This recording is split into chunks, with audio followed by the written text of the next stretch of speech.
So, you know, it's EXP laner. Fredrin EXP. Against the high loss?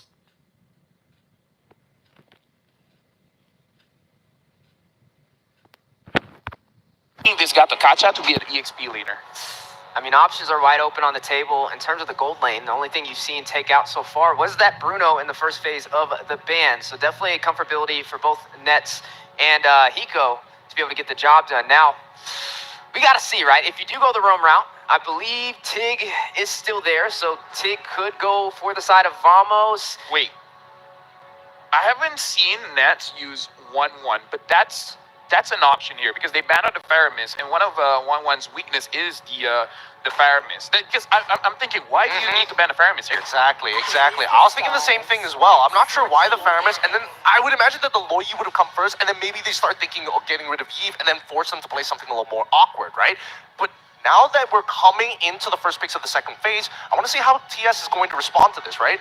They could get their gold lane very early on, but I would imagine that they want to hold it to the very end unless they are abusing the Joy as the flex pick. Yeah, because they can pick up a Granger or a Beatrix here, because both options are open, and both Hiko is definitely comfortable with. If they really want reliable late game scaling, then probably the Beatrix. If they just want to bully out lane, then hey, Granger is a good pick.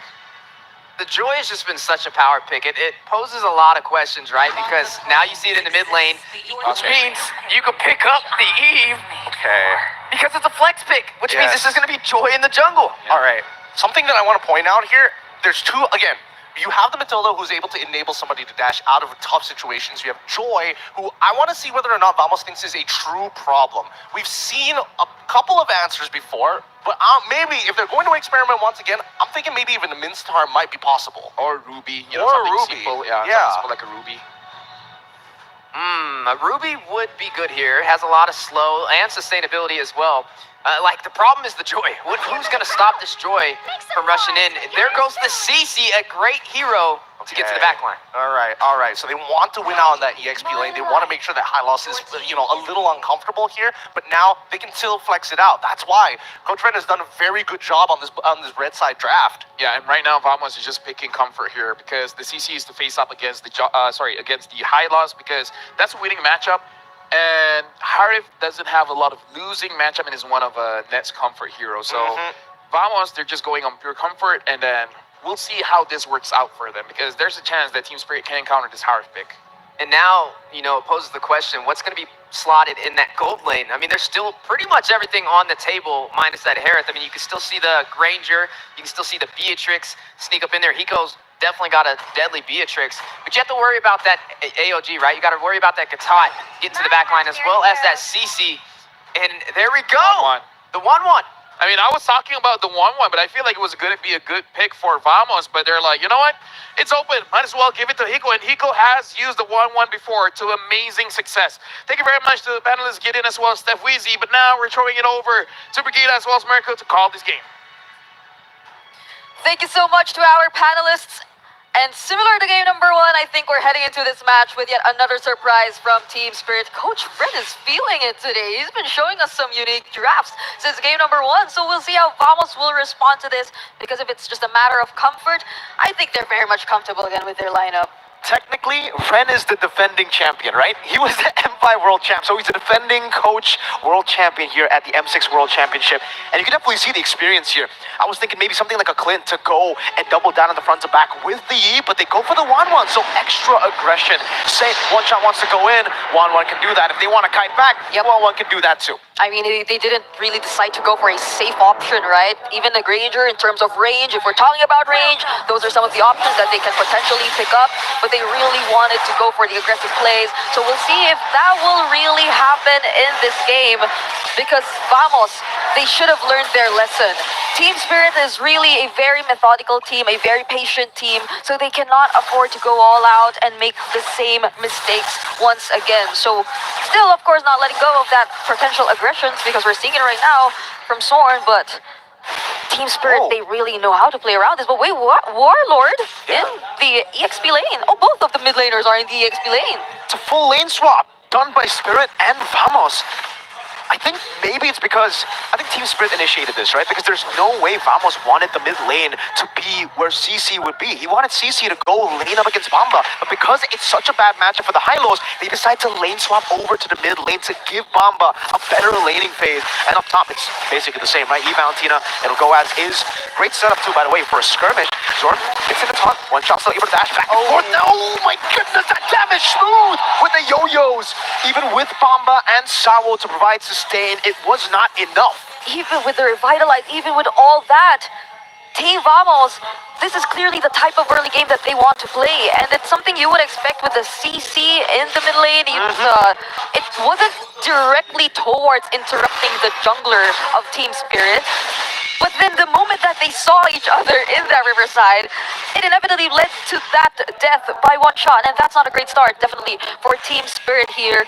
So they would want to get the upper hand for this upcoming turtle that we are about to see. And now that Warlord, though, he's yet to get his level 4. Let's see how they're gonna work around this, because they're bursting it down and they're not letting Team Spirit get near it at all. Okay, Zorn is all alone. That's the art of Gen 2. Oh, smooth. Pops in a vengeance. Great stun from Chibi. That's a kill at the current call. Locks onto the lever down, but whoa, Bamba. You want to get the kill back on Smooth. Becomes a 2-2 stat line at this point, but Vamos did take the turtle. Now Chibi trying to go for this invade. The Sawo and Sunset Lover will be able to keep it safe from that invade. Yeah, and I mean, they try to at least play it safe, but still get some sort of trades against Team Vamos, even despite all that. And I feel like they wouldn't really want to mine their gold lane as of now, but this isn't quite the best possible scenario for Hiko if we're just going to base it in terms of the matchup. But we've seen a similar scenario for Hiko even in game number 1. Regardless of what kind of matchup you put him against, regardless of the amount of focus you put towards the gold lane, Hiko will just be able to maintain that lane and stay stable throughout the entirety of the game until the moment that you will need him. But Team Vamos, will they proceed with the aggression this time around? Will they want to go for the invades? Because as we're seeing it right now, we're back to the usual laning. And both side lanes of Team Vamos are having a relatively good time. It's a very good time for Vamos right now. The Harith winning in the lane, up top too. CC, that one is the lane we kind of predicted to actually go in favor of Vamos. But even in the jungle, Chibi out farming one shot after getting that kill smooth early. It does look like Chibi is just very, very comfortable. Oh, certainly Eagle over to Warlord. It's going to be one shot with the electrifying beats as well. No real kill threat as of right now, though. Both teams are able to disengage whenever, and one shot will just bounce away. Chibi stealing it away. Oh, Eco getting punished quite a bit on this 1-1. Not popping the Inspire, and up top, it's a yo-yo battle. Bamba will just accept some of that damage. We're seeing just what we were all expecting to happen, but this is space for Team Vamos. Oh, my Rico gets spotted by Chibi. What a read by Chibi!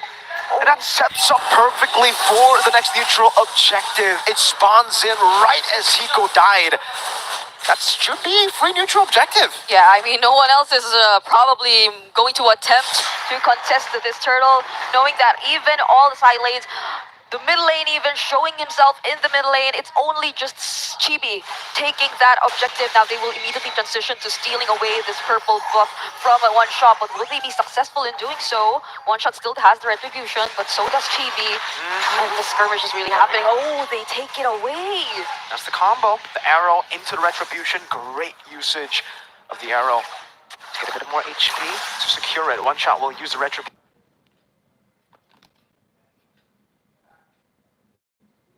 Great scenario for Team Vamos. Even Nets is having a great time. Like, both of them, they're just really able to perform this early into the game with the real world manipulation. They go in! Zorn, very low, circling Eco Horn coming down. Real world manipulation as well. There's AOG Sunset Lover. Look coming out from Chibi. Now it's Hiko looking for all the weakness points. That's just one more, but he's able to dash away. Now in the mid lane, it's a battle. One shot taken low. Taken down by Smooth. Sawo cut down by Chibi and splashed by Warlord. Vamos getting everything on the map. They're definitely back in the game, and Smooth just denying the rest of the members of Team Spirit from catching up, even being able to handle them all on his own. So that's an immense amount of pressure that's coming in from Team Vamos right now. I feel like for Team Spirit, they really want to play into the team fights, But Team Vamos, they're handling all the split up fight skirmishes really, really well. And now they're slowly able to convert into objectives. They might want to go for the defense, and they will successfully do so. But the other turrets, they won't be able to save them anymore. They even need to, use out these retributions inside of their own jungle just to secure it. Chibi, the British Panther is placed out by Mamba. RWM as well. The AOG will catch Sunset Lover. Oh, the ton, and that's the chain CC that we saw from Spirit, and now we see from Vamos. Sunset Lover down. Vamos controlling this mid lane. They don't care about the turtle. They want to get more structures. Now they're the ones doing these 5-man aggressive plays towards Team Spirit. Imagine 6 minutes into the game, exposing one inhibitor turret already for Team Spirit, and they could barely touch Team Vamos' outer turrets. That's the struggle that Team Spirit is actually facing right now. They can't do anything. Literally, even if they want to commit onto Smooth, there's a vengeance. He can sustain all day. And unfortunately for Spirit, they're just so far behind. That's a 6,000 gold deficit for Spirit. Vamos are going to dictate every step of the way in this game. Yeah, and if you were Team Spirit, probably you just really want to wait for that particular opening. But I'm liking how Soren decides to time all of these Avatar of the Guardians, even Sunset Lover not having the best time just yet in this game. Look at that 2k gold lead in Net's hands compared to Hiko. That's a lot. Hiko only got his hands on the corrosion side, and imagine Net is probably looking to build his holy crystal. Yeah, that's a quick holy crystal if he gets it before the 8th minute mark. Yeah, Harith is snowballing. One shot. Dashing forward, Chibi. Oh, they get the retribution, gets stunned down. Oh, Chibi, this might be a mistake. Strictly Eagle knocks him up. One shot gets the kill. Smooth the backline, looking for the flank. Will tie both of them up, but one shot on Hiko will get the help to revitalize to escape. So they get Chibi, but there's no shutdown. So Vamos are still chill with it. Yeah, and the second skill really helped a lot for Hiko to be able to find his way out of that curtain call. But this is how you visually see the goal differences that are existing between Team Vamos and Team Spirit right now. Even in terms of their junglers, Chibi, with all the objectives that they were able to secure with the 3 turtles that are in Team Vamos' hands right now, this is one shot. He's finding it very, very difficult to dive in, to look for the targets. Aside from the fact that they're very high in terms of mobility, I don't think at this point One Shot will want to go in alone. Like, Team Vamos, they're doing a really great job just trying to protect nets. And Team Spirit, Hiko, I don't think he has the liberty to actually just jump around and dance around Team Vamos, considering the amount of burst damage that they could probably throw out at him. Now it's all about the farming game for Spirit. For Vamos, they can just take it slow as they want. They can constantly just play in the side lanes. And I think even if they force out a team fight, they have the tools necessary. A 6. Okay, there you go. The sign. That's literally the green light with the holy crystal to actually go for a fight if Spirit wants to contest. And yeah, there's absolutely no way Spirit wants to contest this. This is a free neutral objective. 4 out of 4 neutral objectives. 3 turtles, 1 lord for Chibi. And when you see Team Vamos spamming the recalls, or better yet, forming the letter V, that's the indicator that they're definitely in the lead, that they're really dominating the game. And as of the moment, it's looking very much possible, because they're just trying to manage the lanes. This is discipline from Team Vamos, but again, they cannot repeat the same mistakes. Yeah.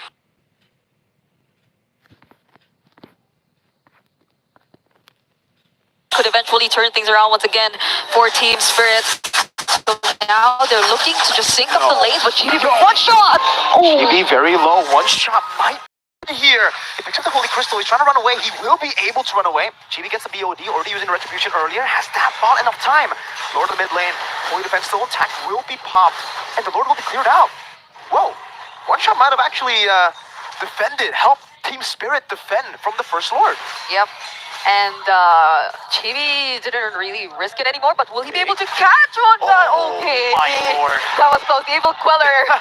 A pixel away. That was close. That was real close, man. Okay. Hey, one shot. That's he's cold with it. He just stuck by that recall. He committed. That was so close. But now, at least for Team Spirit, thanks to what One Shot has done towards the bottom lane, I think they're able to breathe a little more. That's a magic scent. They spot out Smooth and Warlord, but will they go for the actually They used the avatar of the Guardian as well for Team Vamos. Tekisawa as well. Now circling Eagle Bomba dismantled by Vamos. Spirit. Oh, wait a minute. Zorn was recalling on him. All right, he gets away from the weakness point. One more. They're all so low. Hiko's gunning for it. He needs just one more, but he's going to be caught in. Smooth jumps in with a vengeance, takes the double, and punishes Hiko for his overextension. That was Smooth. Getting targeted by one shot. He's just there. Poked down by Sunset Lover 2. 7 seconds on Bomba, and there's a big wave in the mid lane.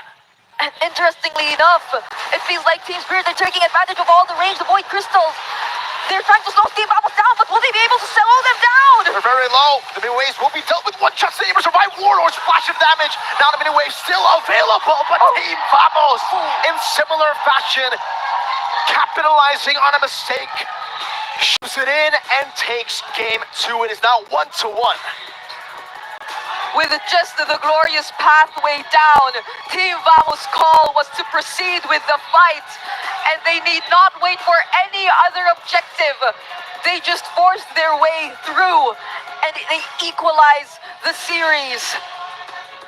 1-1. Vamos Spirit. I Are we mean, expecting a full 5 games? I'm expecting nothing less, especially since we experienced it the other day. But let's break down what happened in that game. Let's head over back to our panel. Well, let me tell you what. Just like Hiko's pick, this game is now a 1-1. It's interesting. It's interesting to see how both teams work with momentum extremely well. We've seen great conversions, but I think this time around, Vamos has really solidified exactly what they want to do, and it's clear that both teams have done preparation instantly. Oh, you're playing a high loss, you know CC is a bad matchup. I'm expecting the early lane swap to the mid lane. Yeah, and you see Nets get a lot more comfortable with that Hereth in his hands as well, and it just showcases that even with the loss underneath their belt in the series, it didn't count them out of the whole entire match, right? So to be able to bounce back now, both teams are tied up. Yeah, now I feel like for Team Spirit, they got to consider quite a few things here, because them picking up the high loss early does leave the vulnerability of losing against the CC, and we see that Smooth can definitely use the CC quite well. Now, I want to take some time here and actually look at all the items, because we got to talk about the timing here, because Nats was 2-0-6, but we got to consider the time, the difference in terms of gold, 10K against 7K. Nats got 3 items in the first 8 to 9 minutes. And that's very fast, considering you went up against 1-1. It's way too fast for most people. And with 1-1, even with 3 items, there's a very good chance that you're going to get one shot by Nets, especially if you misplace your jumps, if you're not careful with the way that you move around your opponents to hit those weakness points. And I think, yes, it's not necessarily Hiko's fault. He was dealt a pretty bad hand overall, because worst comes to worst, if the fight's going bad, they're expecting the GOA to come save the day. They also have to worry about getting run down by GB. One other thing is that look at the itemization for Zorn, and then look at the lineup coming in from Team Spirit. Besides Hiko, everyone is magic damage.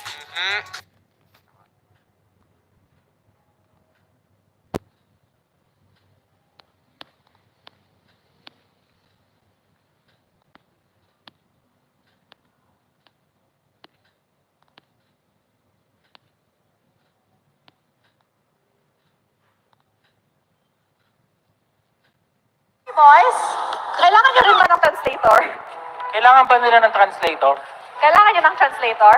Hindi daw. Hindi, okay. Hindi ka na kailangan. Okay, hindi pahinga tayo. Standby lang. O, standby. Oh, standby. Hey, that's nice. Okay. Ba't lumayo lahat? Guys, I'm not scary. Hello. Nice to meet you guys. Okay, so tatanong ko lang. Ngayon na kakalabanin nyo na ang Seaball Gold medalist natin. Anong masasabi nyo? Magaling kang kupal ka.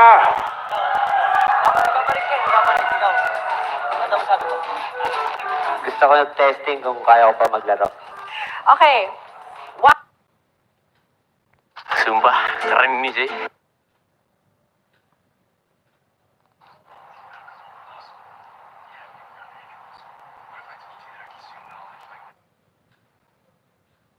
Download aplikasi lang. Selamat datang di Konspirasi and Chill, sebuah program yang dihidupkan kembali di Majelis Lucu Indonesia, di mana kita akan membahas segala sesuatu yang ada kaitannya dengan konspirasi. Kenapa? Karena kami percaya di Indonesia itu tidak ada yang tidak suka konspirasi.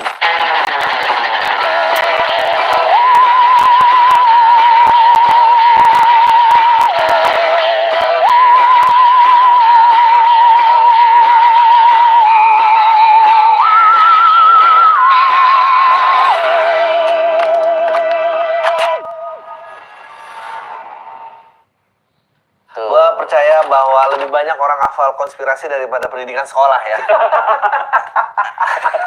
Itu lebih menyenangkan. Betul, karena entah kenapa konspirasi itu selalu punya tempat spesial buat konteksnya, terutama masyarakat Indonesia. Kalau itu nyata, itu ngeri banget.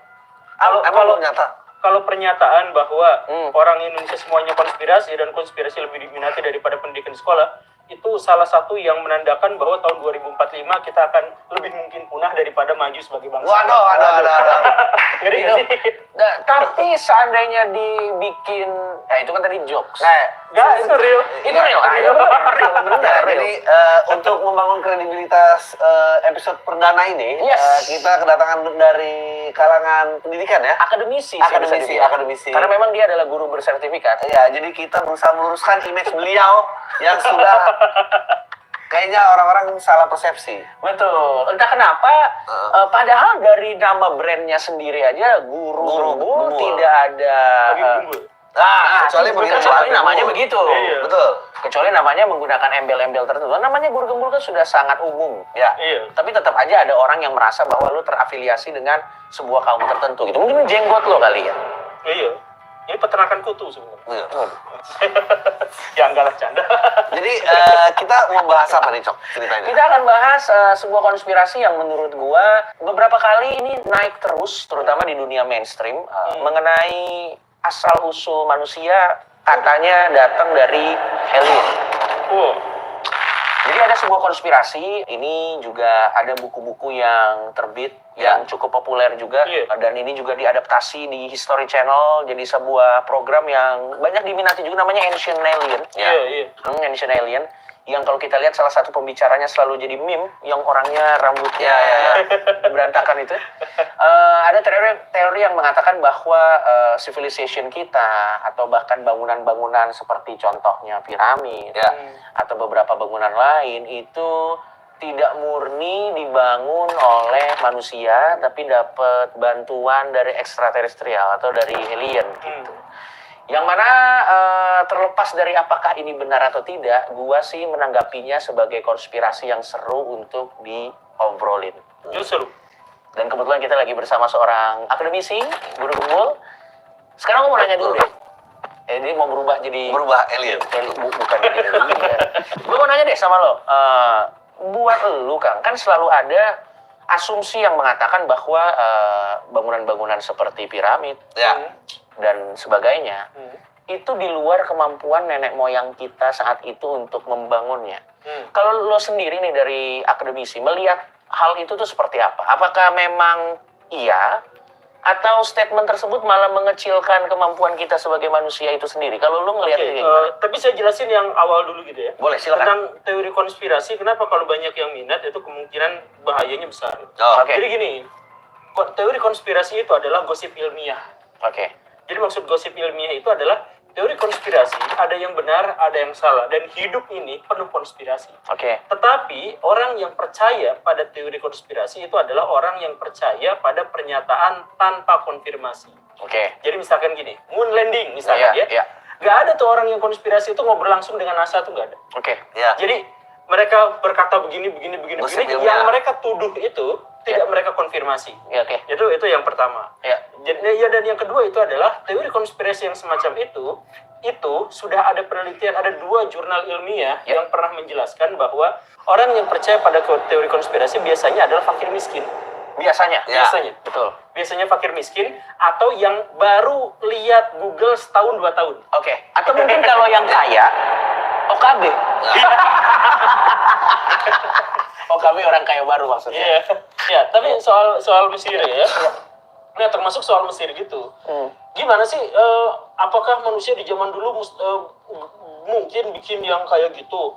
Ada batu bata sekian ton diangkut, ada apa segala rupa kayak gitu. Ya makanya nanyanya langsung ke orang Mesir kunonya. Masalahnya Ada tulisannya. Orang Mesir kuno itu curhat melalui hieroglif ya, dan melalui banyak sekali hieroglif. Jadi pegawai-pegawai di Mesir kuno itu yang ngebangun itu curhat. Dia nulis, termasuk juga dia membantah cerita bahwa Firaun menggunakan tenaga budak. itu mitos ya. Itu mitos. Itu mitos. Itu curhat di situ. Kami adalah orang yang sangat mencintai raja karena raja adalah bagian dari perwujudan Tuhan. Jadi kami tiap 6 bulan datang ke sini karena selesai kerjaan kami sudah selesai, bertani sudah selesai, apa udah selesai semuanya. Sekarang waktunya untuk memuja Tuhan kami. Nah, memujanya itu gimana? Nah, memujanya itu adalah bikin piramid untuk mempersiapkan anak tangga sang raja itu pergi ke tempat keabadian. Makanya piramid itu dibangun sedemikian rupa sampai di situ tuh ada meriam kecil. Jadi si roh raja itu dilontarin ke langit. Tepat pada rasi bintang tertentu. Orion kalau saya Nah, itu kan dianggapnya abadi, di situ dianggapnya tidak berubah. Jadi orang-orang Mesir kuno menganggapnya seperti itu. Nah, curhatannya ada tentang bagaimana cara membuat piramidnya. Itu semuanya udah dicurhatin. Tapi bagaimana kalau ternyata teks itu dibuat dalam tekanan? Memang tidak ada cara untuk mengonfirmasi hal tersebut, sayangnya memang. Kan lebih gampang menerima kayak jangan sampai image saya macam-macam. Coba bilang kamu kesini secara sukarela. Maksudnya di sejarah kita kan juga banyak teks-teks yang tidak bisa dapat dikonfirmasi kan? Tapi Itu terkonfirmasi bukan karena tekanan. Karena pertama, pertama, jadi hieroglifnya, ini dalam tekanan nih karena ini agak mencong-mencong. Kenapa kan? Enggak, yang pertama itu adalah itu bukan dipahat, tapi ditulis.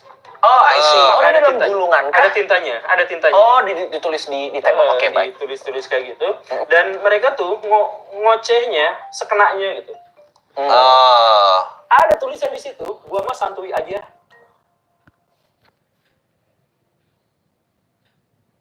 Over to him. And now the thing is, this is the first time that we're gonna ever see the face behind the voice. So it's a huge deal. Let's call him over. Kazuki official, please join us. Hello, Kazuki. How are you feeling today? Yeah, it's amazing feeling, and I'm a little bit nervous also. And this is my first time to be here in such type of this tournament. And yeah, I'm a little nervous right now. It's okay. We're all here. We're all friendly, right? Nobody's gonna bite, right? You guys aren't. Okay. Yeah. No one's gonna bite here. So, why after all this time? I've been hearing that you've been in the MLBB scene for quite some time. What drove you to finally, upload your identity here for M6? I'm playing this game from 2016, and it's already been a while. And I'm start creating content from 2019, and this is already 5 years. And this is the first time we got an invitation from Moonsoon to be in the tournament. So yeah, I wanted to come before also, but yeah, this is the first time we got an invitation. So this is the first time you've ever been to an M Series event? Yeah, in any tournament even. Any tournament? Wow, it's an honor. Thank you so much for being here. Amazing. Okay, so now that you're here at M6, we want to kind of know, is there a particular team that you're supporting? I'm supporting every team because I can't be biased with any team because all teams work very hard. Yeah, so I'm supporting everyone. But I especially want to see matches of Onyx PH. I want to learn more about their strategies and gameplay. Yeah. Why Fnatic Onyx in particular? I think everyone in India also love Onyx PH. Yeah. We are very towards the Philippines teams. Yeah, and my mostly subscribers are also from Philippines. I see. So Fnatic Onyx, you guys have a lot of Indian fans over there. Very cool. Very interesting. What's the attraction to Fnatic Onyx PH? Is it because they've been doing so well? Is there a particular gameplay that you're excited about whenever you see them play? I just love the Philippines teams. Yeah, but it's still like I'm supporting every team because they work very hard to be in here. It's not easy to be in here. Yeah. All right. So coming back to your content, coming back to your YouTube account, what kind of content do you usually make? Like, what particular thing really stands out about MLBB to you? I think we are covering everything. We are covering guides, strategies, and tips and tricks, events, patch notes, skin reviews. Everything we are covering, even the tournament reviews. So I think there's nothing we are not covering, and we are the only in the YouTube that we are covering everything. Ah, okay. Is there a particular hero that you like? Favorite hero? Claude is good. Claude? Even now in this meta? Yeah. Yeah. Okay. You want to know my favorite? My favorite hero? Do you want to know my favorite hero? Do you guys want to know my favorite hero, guys? Are you guys curious? Yeah? See, I love the crowd here. Thank you, Malaysia. Amazing. My favorite hero is Uranus. Yeah. Do you like Uranus? I'm a MM player, so. All right. So before we wrap things up and we continue this best of 5 series, I want to know what you have, or a message maybe to your fans out there who are watching right now. Okay, so thank you guys, thank you everyone to support me and your love, and it's like I'm honored to be in here, and yeah, and thank you my fans from the India, and I actually came in here just because I want to be I want our country to be recognized in this tournament, and I'm also working for that. In next 2025, we will establish a boot camp in India, and I'm working for it.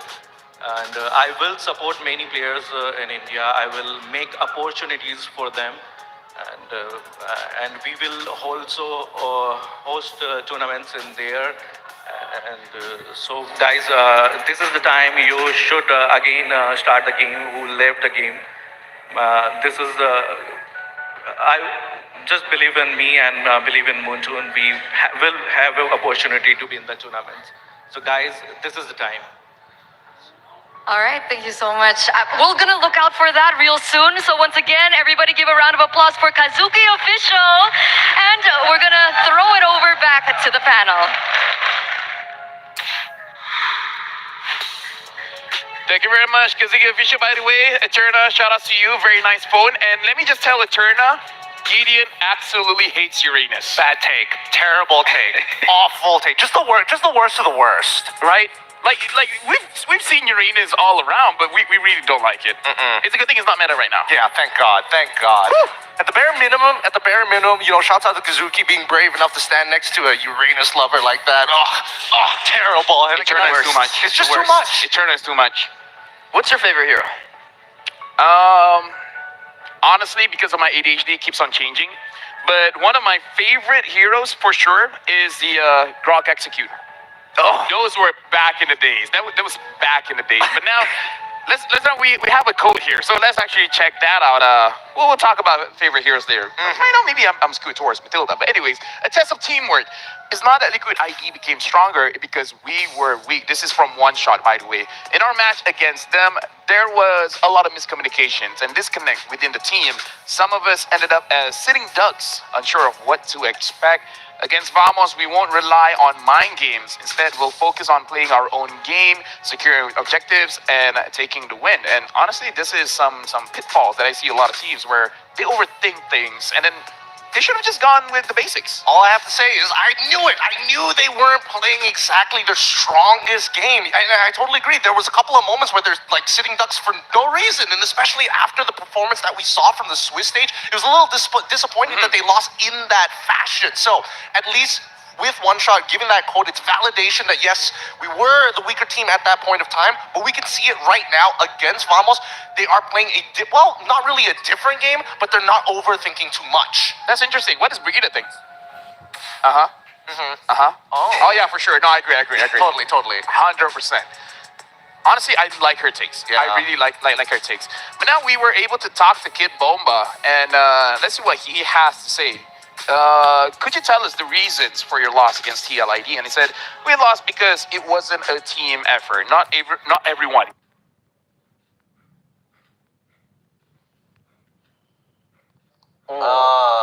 Ada tulisan di situ, gua mah santuy aja. Bahasa kitanya gitu. Oke, bahasa kitanya. Bahasanya gue santuy aja sih gitu. Ada yang ngomongnya kayak gitu. Terus ada ocehan-ocehan biasa nih. Aduh, bini gue lagi FMS apa segala lupa. Jadi itu curhatan-curhatan orang yang lagi ngebangun aja gitu. Oke. Tidak mungkin diorkestrasi, maksudnya nggak mungkin budak-budak ditodong-todong semua ya kamu bikin Ya, begini paham. loh, Itu bukan ekspresi yang akan muncul di bawah tekanan. Maksud lo gitu kan? Iya. Oke. Dan banyak gitu, penulisnya banyak. Beda sama buku-buku sejarah kita mungkin. Iya. Pemberontakan dan pembebasan apa. Ini menarik, tadi kan sempat ngangkat bahwa konspirasi itu adalah gosip ilmiah. Ya. Dan Itu dari Van Deniken. ya, bahwa gosip-gosip dilakukan oleh orang-orang yang nggak mau in touch dengan source langsung. Tapi kalau misalnya source itu di-create, itu gimana cara sebagai apa yang di bidang pendidikan gitu? Ya, makanya Misalnya sejarahnya dituliskan seperti ini, padahal kayaknya nggak gini deh mestinya. ya memang kebanyakan sejarah itu memang begitu. Ilmu pengetahuan itu banyak versinya. Nah, makanya yang sering saya sampaikan di mana-mana tuh, saya bilang gini, kalau kamu pinter dan definisi pinter itu adalah banyaknya informasi dalam otak kamu, itu gak penting, gak seru, biasa aja, gak keren sekarang tuh. Karena akses atas informasi itu sekarang sudah tidak terbatas. Makanya yang sekarang harus kamu pelajari itu adalah bagaimana cara memverifikasi sumber itu. Dari mana tahu sumber ini benar atau bohong, hoax atau tidak. Makanya kalau misalkan nemu berita, minimal banget, compare dua versi. Bukan dua yang bertentangan, tapi dua versi. Kemudian kalau misalkan mau, jadi dalam ilmu tuh ada yang namanya metodologi ilmu. Dalam metodologi ilmu tuh ada yang namanya ilmu verifikasi. Ada kritik internal, internal, eksternal. Udah ribet banget di situ. Jadi kalau misalkan baca teks aja, kita bisa memverifikasi bahwa teks itu tuh benar atau enggaknya bahkan setelah kita melakukan penelitian 30 tahun, 40 tahun gitu. Baru bisa nemu itu gitu. Tapi itulah yang harus dilakukan dan para ilmuwan menjalani itu gitu. Jadi jangan sampai kerja keras para ilmuwan yang telah begini begitu, kemudian si ilmuwan itu gak pernah ngomong bahwa ini adalah pernyataan final yang benar. Ilmuwan kan gak pernah mungkin. Gak pernah. Kemudian ditutup oleh sebuah pernyataan bahwa ini adalah konspirasi, ini semuanya bohong, kalian semuanya dibohongin. Betul. Kan jadi kesel juga. Memang betul.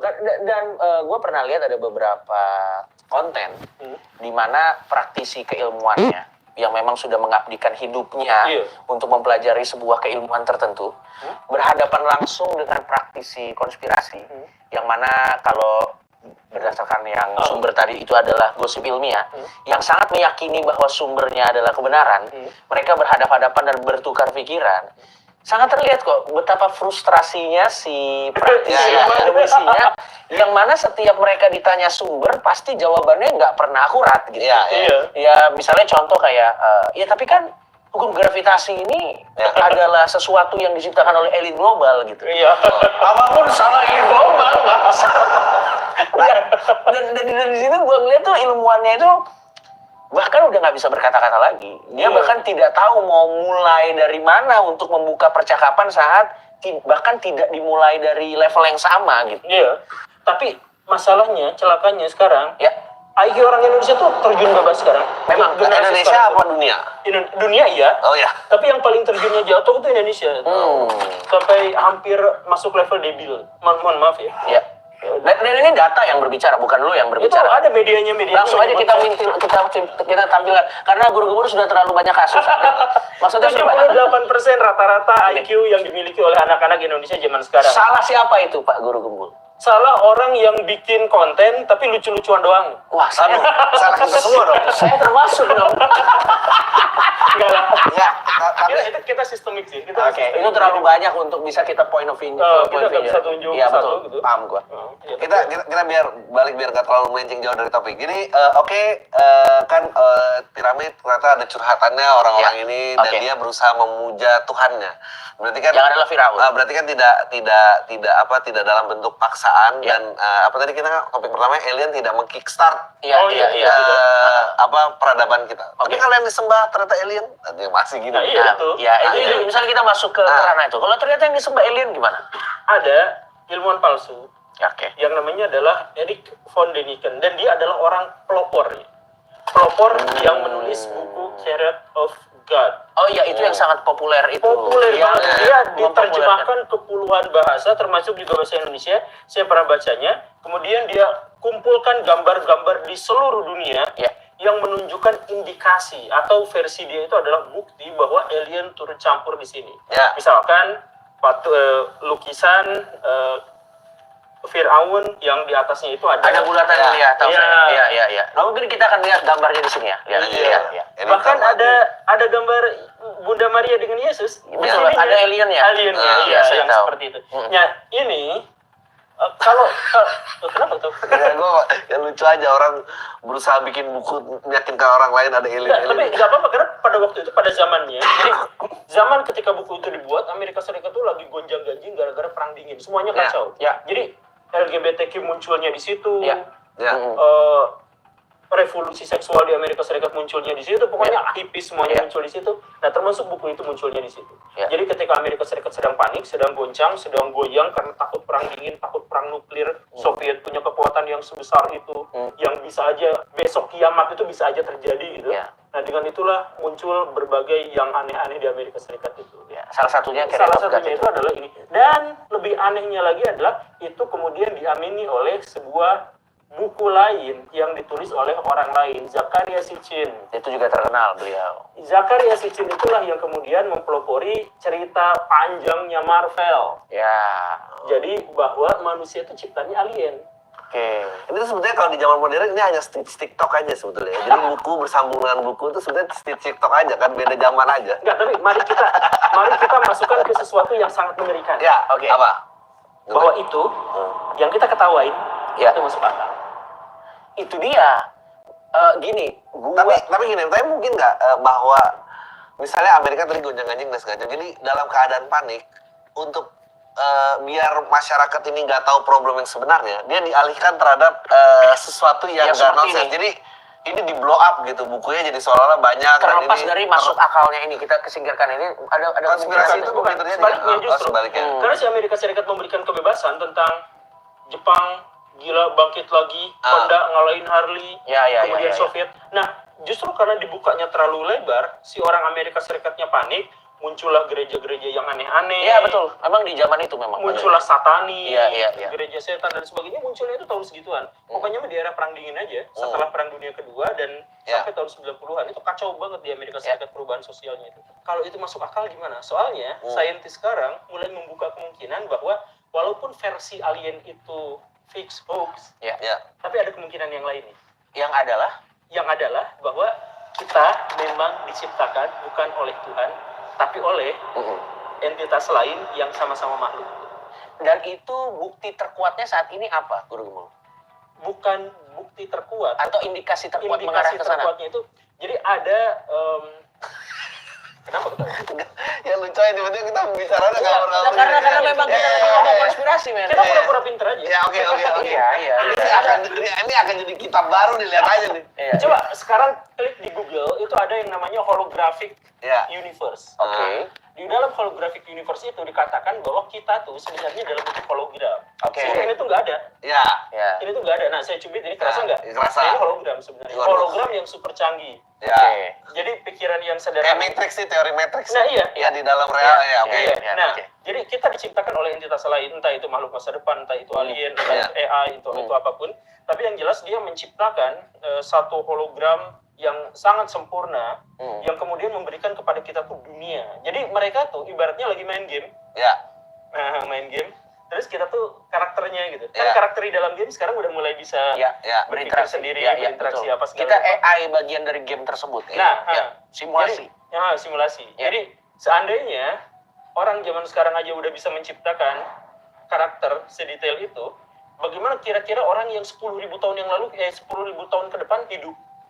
Mungkinkah mereka bikin game dan gamenya itu adalah saking sempurnanya udah kayak kita gitu. Makanya kalau kita lihat alien atau hantu itu ngebug. Itu bagian dari bug sistem tersebut ya. Jadi harusnya nggak muncul di situ, orang yang udah mati kan harusnya mati kan. Malah muncul lagi setengah bayangannya gitu. Jadi kayak banyak juga kan memes kayak atau mungkin orang-orang yang glitch, dia kayak kucing nyebrang 2 kali gitu kan glitch. Atau mungkin mungkin orang-orang yang tidak oke secara intelijen itu mungkin upload datanya belum selesai. Belinya bajakan. Mungkin softwarenya beli bajakan mungkin atau apapun kita kurang tahu ya. Kita kurang tahu. Tapi memang pada akhirnya mau kita menertawakan teori-teori konspirasi seperti yang Carrot of God or whatever yang tadi itu memang sampai taraf tertentu masuk akal dan banyak orang akhirnya drawn ke teori-teori seperti itu kan tentu bukan karena against this.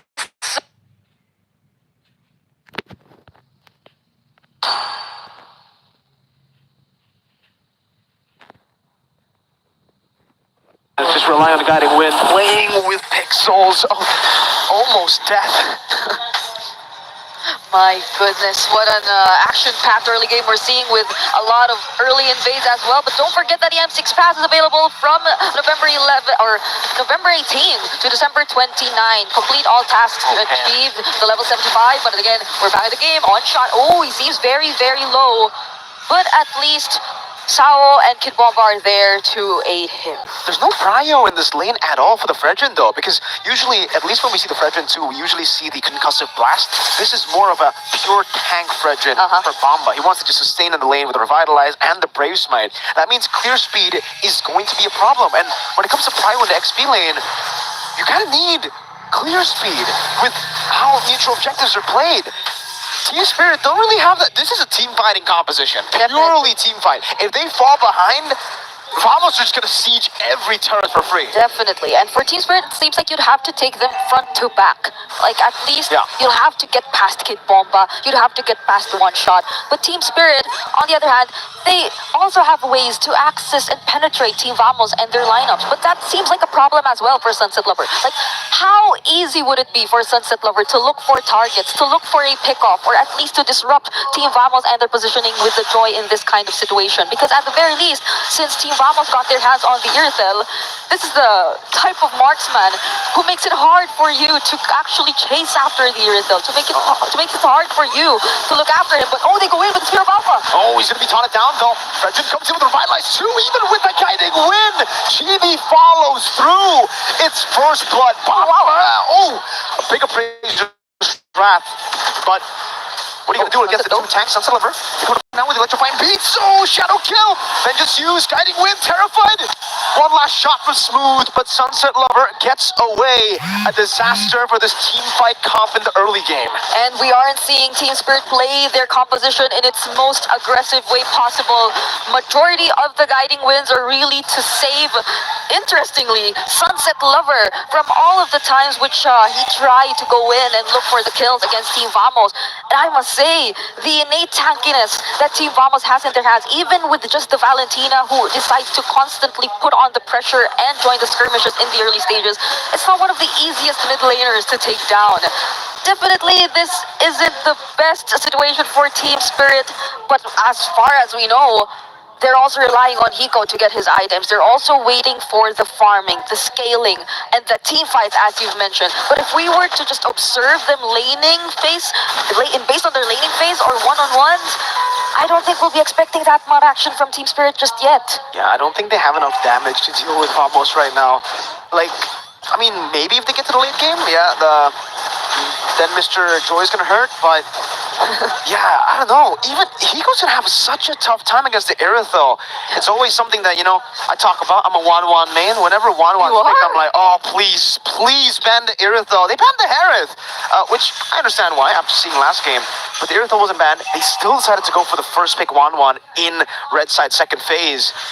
And yeah, Hiko's definitely going to have a very, very tough time in lane. In team fights, I can see how he can actually get the weakness points and fly by with Bomba getting CC. Let's see, Bomba, 3-man taunt. Okay, now there are just little exchanges of pokes here and there right before this turtle. Open up. But this is the moment Team Spirit has been waiting for. It seems Kid Bomba, though, he's half HP. So they'll be dancing around this turtle for a while. And a lot of resources are still available, but if the guy didn't get the energy upstairs, they're going to use the resources on the smooth. The energy coming down, locking kick bomb down there. Oh, some sort of a very low cheating wins out the rest of battle again. Without the spear of Alpha, Net's trying to run him down. Bomba walking back, and again, this team fight composition has not worked out in favor of Spirit just yet. It's Vamos securing all the neutral objectives. How else do they make it work? If Kid Bomba, one of the most important frontliners here for Team Spirit, with just a brief moment of showing himself up against Team Vamos, gets broke that low, but Warlord though, he will be spotted here. Why one shot and Sawo, so at least they get a trade somehow.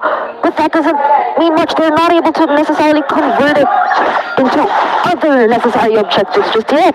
Yeah, I guess for Spirit, they're really waiting for mid-game at this point, but I'm concerned that Vamos might actually just build a big enough lead to stop that mid-game power spike from being a problem. Spirit are struggling in these individual late